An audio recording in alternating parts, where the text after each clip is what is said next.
الحمدللہ وحدہ والصلاة والسلام علی من لا نبی بعدہ۔ محترم ناظرین و سامعین، سنن ابن ماجہ ابواب التجارات عنوان نمبر 17، باب البیعان بالخیار ما لم یفترقا۔ خریدنے والا اور بیچنے والا جب تک ایک دوسرے سے جدا نہیں ہو جاتے، الگ نہیں ہو جاتے، انہیں سودا منسوخ کرنے کا اختیار ہے۔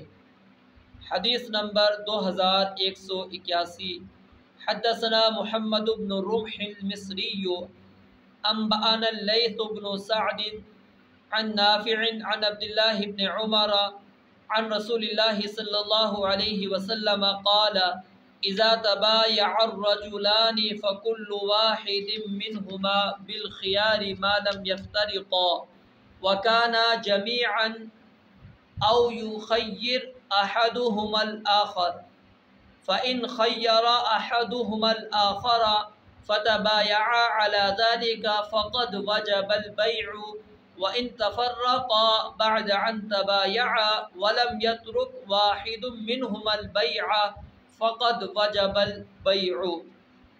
سیدنا عبداللہ بن عمر رضی اللہ تعالیٰ عنہما سے روایت ہے کہ نبی مکرم صلی اللہ علیہ وآلہ وسلم نے ارشاد فرمایا، جب دو آدمی بیع کریں، تجارت کریں، تو ان میں سے ہر ایک کو اس وقت تک اختیار ہے جب تک وہ ایک دوسرے سے جدا نہ ہو۔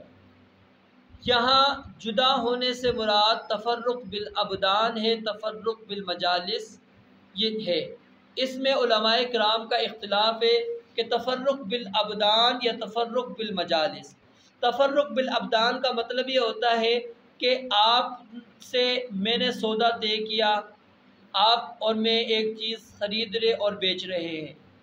اب میں اٹھ کر چلا جاتا ہوں، یا آپ اپنی ریڑھی ہے یا کوئی ریڑھی ہے تو آپ ریڑھی آگے لے جاتے ہیں، یا دکان ہے تو میں اٹھ کے چلا جاتا ہوں، تو یہ تفرق بالابدان ہوتے ہیں کہ ہمارے جسم ایک دوسرے سے الگ ہو چکے ہیں۔ تفرق بالمجالس کا مطلب کیا ہوتا ہے کہ میں نے آپ سے بات کی کہ جی آپ یہ کتاب کتنے کی بیچ رہے ہیں؟ آپ نے کہا 100 روپے کی۔ میں نے کہا جی 70 روپے کی دے دیں۔ اچھا، بات ہوتے ہوتے جی 80 روپے پہ ہماری بات طے ہو گئی۔ آپ نے کہا ٹھیک ہے 80 روپے میں۔ میں نے کہا 80 روپے میں، ٹھیک ہے آپ 80 روپے میں بات ہو گئی۔ اب ہم 80 روپے طے ہو گئی کہ آپ 80 روپے میں کتاب بیچنے کے لیے تیار ہیں، میں خریدنے کے لیے تیار ہوں۔ لیکن اب ہم نے دوسری باتیں شروع کر دیں کہ جی اور سنائیں، آپ کے کیا حال ہیں، گھر والے کیسے ہیں، بچے کیسے ہیں، آپ کے گاؤں کیسا ہے، موسم کیسا ہے، یعنی اب یہ مجالس گفتگو چینج ہو رہی ہے، ٹھیک ہے۔ تو یہ تفرق بالکلام بھی کہلاتا ہے اور تفرق بالمجلس بھی کہلاتا ہے۔ تو اب کیا یہ مراد ہے یا ابدان مراد ہے؟ تو صحیح ترین بات یہ ہے کہ جب آپ اس مجلس سے اٹھ کر چلے جائیں گے، آپ مجلس ختم کر دیتے ہیں، بالکل ایک دوسرے سے الگ ہو جاتے ہیں، پھر اگر اختیار والی بیع نہیں تھی تو پھر اختیار ختم ہو جاتا ہے۔ لیکن اگر پھر بھی اگر وہ شخص کہتا ہے کہ میں یہ چیز نہیں خریدنا چاہتا، تو اگر آپ واپس کر لیتے تو اس کی فضیلت موجود ہے، جو کہ آگے روایت آئے گی۔ اگرچہ شیخ حافظ زبیر علی زئی رحمہ اللہ ان کے نزدیک یہ روایت ضعیف ہے، باقی دیگر محققین ان کے نزدیک یہ روایت سند کے اعتبار سے حسن ہے، وہاں پر ہم مزید اس پر گفتگو کریں گے۔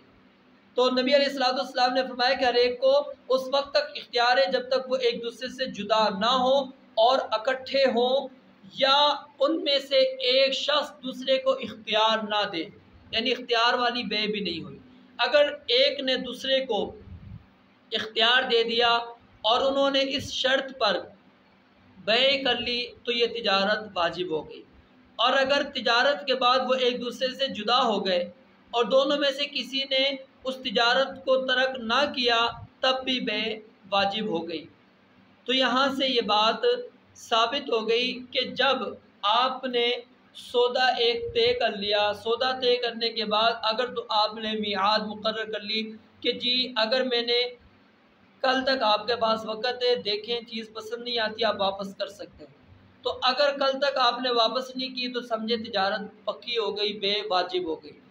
اور میں کہتا ہوں کہ میں آج شام تک میرے پاس وقت ہے، اگر میں نے بیچنا نہ ہوئی تو میں آپ سے واپس لے لوں گا، تو یہ وقت طے ہو جائے دونوں طرف سے یا ایک طرف سے تو یہ جائز ہے پھر، یعنی کہ وہ اس وقت تک آپ کے پاس اختیار ہوتا ہے کہ اس تجارت کو کسی بھی طرح فسخ کر سکتے ہیں۔ لیکن اگر آپ نے وقت کا تعین نہیں کیا تو پھر جب مجلس آپ کی ختم ہو جاتی ہے، آپ ایک دوسرے سے الگ ہو جاتے ہیں، گفتگو میں نہیں، آپ تفرق فی الابدان ہو جاتا ہے، ایک دوسرے سے الگ ہو جاتے ہیں۔ کلام کے اندر الگ ہونا مراد نہیں، مجلس الگ ہو جانا ہے، ایک دوسرے سے بالکل الگ ہو جاتے ہیں، تو پھر آپ کا اختیار، اگر اختیار والی بے نہیں تھی تو اختیار ختم ہو گیا، وہ چیز سمجھیں آپ کی بک چکی ہے، اب آپ واپس نہیں کر سکتے، اور وہ بھی واپس لینے کا مجاز نہیں۔ لیکن اگر آپ واپس کرنا چاہتے ہیں تو اس کو اسلام نے یہ ترغیب دی ہے کہ اب کوئی شخص اپنا سودا واپس کرنا چاہتا ہے تو تم واپس کر لو، اس کے اندر تمہارے لیے اجر ہے، ثواب ہے، اس کی وجہ سے اللہ تعالیٰ تمہارے گناہوں کو، تمہاری خطاؤں کو اللہ تعالیٰ قیامت والے دن مٹا دے گا۔ تم سے جس طرح سودا تم نے واپس کیا، اللہ تعالیٰ تمہارے گناہوں کو مٹا دے گا۔ تو اس فضیلت کو حاصل کرنے کے لیے ہمیں وہ سودا اگر منسوخ کرنا چاہتا ہے تو منسوخ کر لینا چاہیے، اس میں کوئی حرج نہیں ہے، انشاءاللہ اس کا فائدہ ہی ہوگا۔ حدثنا احمد بن عبدة واحمد بن المقدام قال حدثنا حماد بن زيد عن جميل بن مرة عن ابي الوضيء عن ابي برزة الاسلمي قال قال رسول الله صلى الله عليه وسلم البيعان بالخيار ما لم يتفرقا۔ ابو برزہ اسلمی رضی اللہ تعالیٰ عنہ سے روایت ہے، نبی علیہ السلام نے فرمایا خریدنے والے اور بیچنے والے کو اختیار ہے جب تک وہ ایک دوسرے سے جدا نہیں ہو جاتے، یعنی اس وقت تک اختیار ہے، بیچنے والا کہے کہ میں نہیں بیچ رہا، خریدنے والا چاہے کہ جی میں نہیں خرید رہا، میں واپس کر رہا ہوں، جائز ہے۔ حدثنا محمد بن يحيى وإسحاق بن منصور قال حدثنا عبد الصمد حدثنا شعبة عن قتادة عن الحسن عن سمرة قال قال رسول الله صلى الله عليه وسلم البيعان بالخيار ما لم يتفرقا۔ سیدنا سمرہ بن جندب رضی اللہ تعالیٰ عنہ سے روایت ہے کہ نبی علیہ السلام نے فرمایا خریدنے والے اور بیچنے والے کو اختیار ہے جب تک وہ ایک دوسرے سے جدا نہ ہوں۔